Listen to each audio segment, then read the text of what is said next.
छत्तीसगढ़ की राजधानी रायपुर से कुछ 45 किलोमीटर दूर स्थित है राजिम तीर्थ। ये स्थान गरियाबंद के उत्तर पूर्व में महानदी के प्रतिवर्ष यहाँ पर माघ पूर्णिमा से लेकर महाशिवरात्रि तक एक विशाल मेला लगता है। संगम के मध्य में कुलेश्वर महादेव का विशाल मंदिर स्थित है।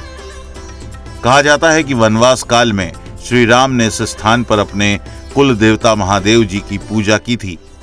इस स्थान का प्राचीन नाम कमल क्षेत्र है। ऐसी मान्यता है कि सृष्टि के आरंभ में भगवान विष्णु के नाभि से निकला कमल यहीं पर स्थित था और ब्रह्मा जी ने यहीं से सृष्टि की रचना की थी। इसीलिए इसका नाम कमल क्षेत्र पड़ा। यहाँ के संगम में अस्थि विसर्जन तथा संगम किनारे पिंडदान, श्राद्ध एवं तर्पण किया जाता है। राजीव लोचन विष्णु मंदिर के निर्माण की पुष्टि करने वाला 7वीं सदी का एक शिलालेख जो राजा विलासतुंगा के शासनकाल का है, यहाँ पाया गया है। विलासतुंगा संभवतः नल वंश की एक शाखा से संबंधित थे।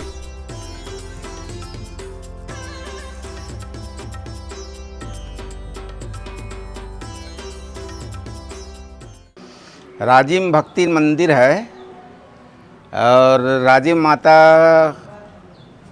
तेल पेरने वाली एक लेडी थी, है ना, और उस तेल पेरती थी, वो पत्थर में उसमें तेल हमेशा भर जाता था, है ना।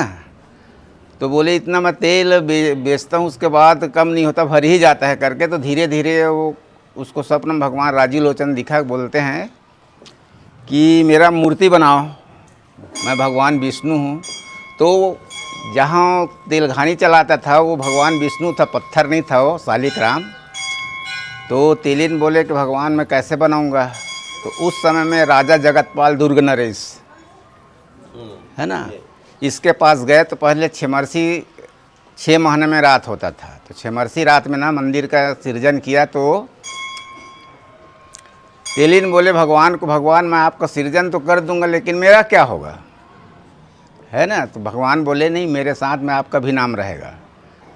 तो ठीक है बोले। तो राजा के पास आए, राजा जगतपाल दुर्ग नरेश के पास। बोले राजा ऐसा ऐसा बात है और मेरे सपने में भगवान विष्णु दिखा है, राजीव लोचन। बोले ठीक है मैं बनाता हूँ करके। तो छेमरसी रात में इसका निर्माण किया राजा जगतपाल। उसके बाद जब मंदिर बन रहा था उस समय 6 महीने का रात होता था। तो उसके धर्म पत्नी आया, उस समय निर्वस्त्र होकर निर्माण किया जाता था। तो निर्वस्त्र होकर निर्माण कर रहे थे राजा जगतपाल। उसी बीच में उसके धर्म पत्नी आते तो भगवान से कहते प्रभु मैं क्या करूँ। तो बोले आपके शरण में ले लो प्रभु करके। तो बोले ठीक है तुम्हारा भी पूजा मेरे साथ होगा करके सामने में बिठा दिए उसको, राजा जगतपाल को। तो नाम से राजा जगतपाल भी प्रसिद्ध हुए और वही बनाया मंदिर। अब उधर जो है तेलिन का कहानी, तो बोले मेरे नाम में जुड़ेगा आपका भी नाम। तो बोले कैसे प्रभु। तो मैं आपका नाम रहेगा राजीव, मेरा होगा लोचन, मेरा नाम कुल होगा राजीव लोचन, है ना। तो राजिम जो है ना तेलिन है, भक्ति माता, है ना, और ये लोचन है। भगवान बोले मेरे साथ में जुड़ेगा करके, तो राजीव लोचन इसका नाम पड़ा है। राजीव लोचन मंदिर के मुख्य गर्भगृह के ठीक सामने 2 शिवलिंगों का अलग अलग मंदिर है। मंदिर के गर्भगृह से इन छोटे मंदिरों की तरफ आने पर एक प्रवेश द्वार बना है।